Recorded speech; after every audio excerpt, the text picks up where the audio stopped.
So why put your chickens near your garden? Why have your compost near your chickens and your garden? Why have your garden outside your back door near your kitchen?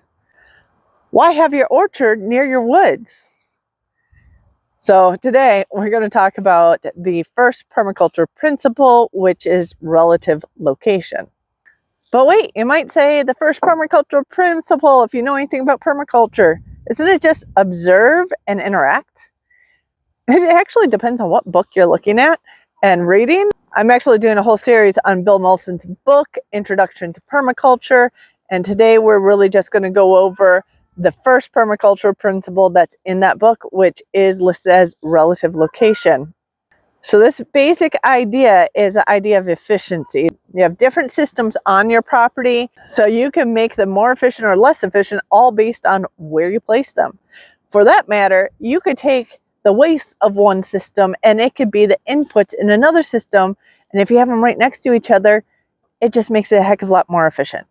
So that's why you have your chickens near your garden near your kitchen, and your house draining into a water system that could lead into your garden. You can connect all these systems together so one waste item leads into a need for another item. Chickens and garden just go together, by the way, guys. You have weeds, feed them to your chickens. You have chicken poop, compost it. Compost goes back into your garden. So you have the cycle in and out of your garden with your chickens. And hey guys, it's a couple days later, and I just wanted to interject one little extra thought I had on this relative location thing. So I was listening to a podcast interview of Stefan Sobkowiak by Dakota. I forget his last name, I apologize. But he's from Birch Permaculture up in Canada. And if you don't know Stefan, he owns Miracle Farms in Quebec and has a YouTube channel as well under his name. I'll link it below. Stefan runs a commercial permaculture orchard. And one of the things he was talking about when he was talking to Dakota was this idea of zooming out and zooming in when you're designing your property, your permaculture property. Don't forget to zoom out and back in and back and forth to see how everything interacts. I've been talking about the bigger picture, how each element in the permaculture system should be placed in relation to each other, in proximity to each other, so it's mutually beneficial.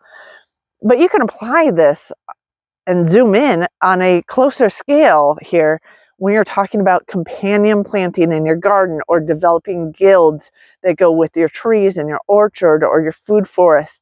And to remember to look at the close plant by plant and animal by animal and system by system. So you zoom out and zoom in and make everything in proximity to each other to what it can assist with. Or it could be a mutual assistance like the chickens in the garden, or it could be a one-way assistance as well. But you place these in respect to each other, in relative location to each other, based on how they can assist each other, or at least assist in one direction. I'll let you get back to my originally recorded video next. Now, in our system, I'll show you a few things that we have set up that take advantage of this principle. So our chickens are currently in the winter coop, which is over here. And if I turn around, our garden is over here. Now, this actually wasn't our choice. Our garden started here when we bought the house. Our chickens started in those winter coops at their current location. The one advantage of their location right now is we have access to electricity with the barn, so we could have heated waters and keep that going, and keep their electric poultry nets going all winter. So we do need to keep the coops near the barn. It would have kind of been nicer to have the gardens a little bit closer to the coop, but it's not too far away. So I think it's working out for us in the end. In the summertime, we actually have our chickens moving around. So they have mobile coops, tractors, chicken tractors in other words. And these chicken tractors will move our chickens around so they can fertilize different parts of the yard. So that helps us put them in a location where they're helping us all over the place. So mainly in our orchards, through the summer. So they're fertilizing the orchard, and then in the fall they clean it up, clean up any deadfall and stuff. So chickens are a huge part of our system here. They fertilize everything, and they clean up a lot. Now, one thing I would love to do though is this playset. This playset actually came with the property as well. And if I had my pick of places put it, I'd actually put that a little bit closer to the house, because back here we have a dog yard that is fenced in, and it would be nice to have the playset fenced in. Well, she's this age anyway, so that we don't lose her out the woods area. So plus the kitchen window's right there, so I could watch her from the kitchen window if needed, if the playset was directly in the dog yard. So a couple things we would switch around.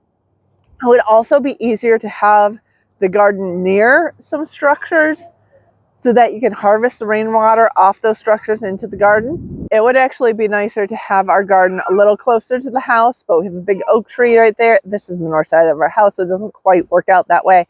This is actually where we have it right now, which is, again, not too far away, but it's actually the sunniest part of our yard. So that works out well.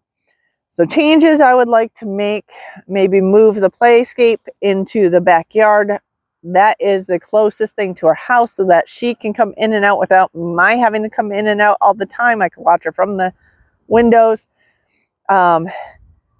It would actually be nice to set up a system to drain our buildings into a little pond about where the playscape and our fire pit is, because that actually, you can then divert that into the garden for water resources in the summer, collect it when it's coming down hard, and move it into the garden. Otherwise, maybe a dream list eventually. So that might make a bigger advantage of having the garden right here.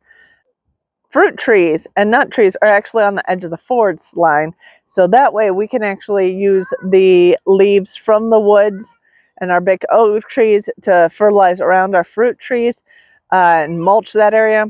They need that more fungal dominant fertilization, so we can use the leaves. If we get wood chip drops, then we can fertilize them with that as well, and mulch them, I should say, with that as well. But that's also just outside of our garden. And in the back of our garden, we have our compost bins.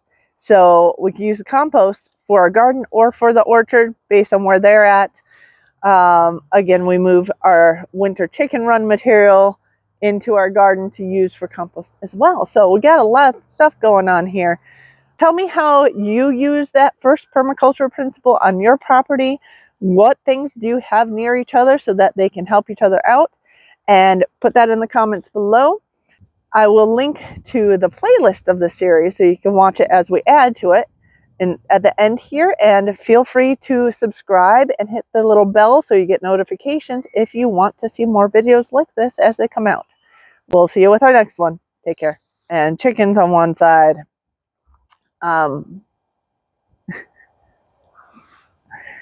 She's trying to climb the slide.